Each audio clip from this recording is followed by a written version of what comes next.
Hello, everybody, and I am bringing you a video today that is a death by PowerPoint, so bear with me. We were going to be talking about player tendencies and styles. I will try and jazz it up and put my own input into everything as much as possible and help you through the slides. This is considered a level 2 video, and starting my own business called Strategic Adjustments. It'll be for coaching and video value that'll be out there for all of you guys. And I am Josh Grover bringing you this Death by PowerPoint. Okay, so we are going to identify the styles. First of all, we have type passive, and they like to check and call a lot, and they keep the pots small, and they're generally recreational players. Type passive players, there's a lot of them out there. Not as many online. However, there are definitely a lot of type passive players live that play. Tight aggressive players, the tags, they play a smaller hand range. They play a few amount of hands. They like to put the pressure on. Their bets are generally a bit larger.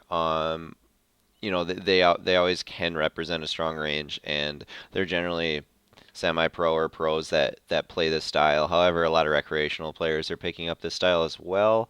They're not going to have huge wins, but their wins are going to be pretty consistent, and it's a lot more of a tournament style than cash game. However, it can work well in cash games too. We have the loose passive, which is pretty much the best situation you can look for, best player at the table to be playing against. They play a lot of hands, they limp a lot, they call a lot. They have large swings, but they're generally a downward swing, and you can basically pick on this player all day long. And then you have the loose aggressive player who can either be really bad or really good. There's two sides of the spectrum to that. They play a lot of pots. They raise and call a lot in position. They have large swings, but generally they are very hard opponents to play against, even if they're bad, because they're throwing out big bluffs, and you kind of have to get a good solid read on them. The tight passive player, great to have on your left, bad to have on your right.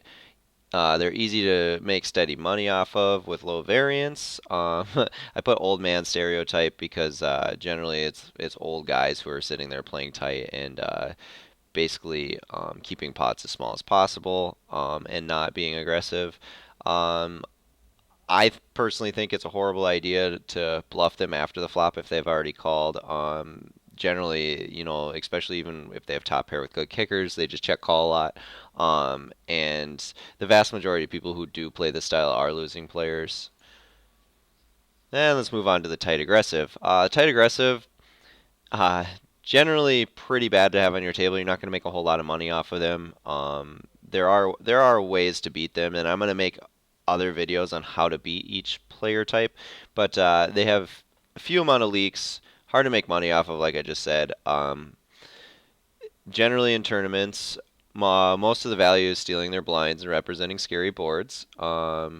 You kind of have to play the whole hand range game against them. Give them credit on higher boards, Broadway type boards, and they are pretty much a really common online player type. And I put the one third, one third, one third because generally a third of this player type is a winner, third is break even, and a third is a loser, depending on their skill level. The loose passive, great to have on your table. Hopefully you have them on your right and you can just keep betting, bet, and take advantage of them. They are the cash cows. Most profitable opponent to play against for sure.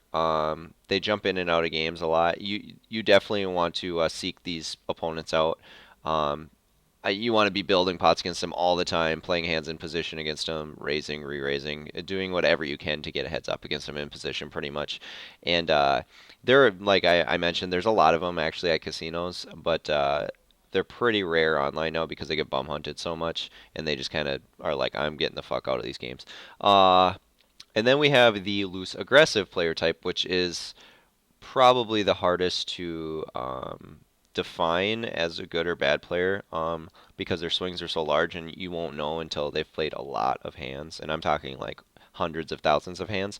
So I would say consider leaving the table if they have position on you. You're gonna be put in a lot of tough spots. They're gonna be floating you a lot and shit like that. Some are great players. Some pretend to know how to play the style. It could be recreational, super aggressive recreational player, or it could be a very skilled pro, and you're going to be in trouble. I mentioned play position on them only. Let them bluff, avoid pots until you have a solid read. That's pretty much the only way to go until you really know that opponent. Don't be playing a lot of pots against them. They are becoming a more common type because people realize how much you can win. However, the swings can be very large, and and I mentioned they can also suck because you could get the random guy who just really likes betting a lot and playing a lot of pots, and doesn't really notice times when he's being trapped and stuff. So that can happen as well. But anyway, that concludes player type video. It gives you a better idea of which category you fall into, and if you have those tendencies, those styles, just make sure you know how to mix it up a little bit. It's always good to have a couple of these in your game rather than just one style. And stay tuned. Make sure you comment, like, and subscribe below, and I'll be putting out more videos on how to beat these player types. All right, you all take care.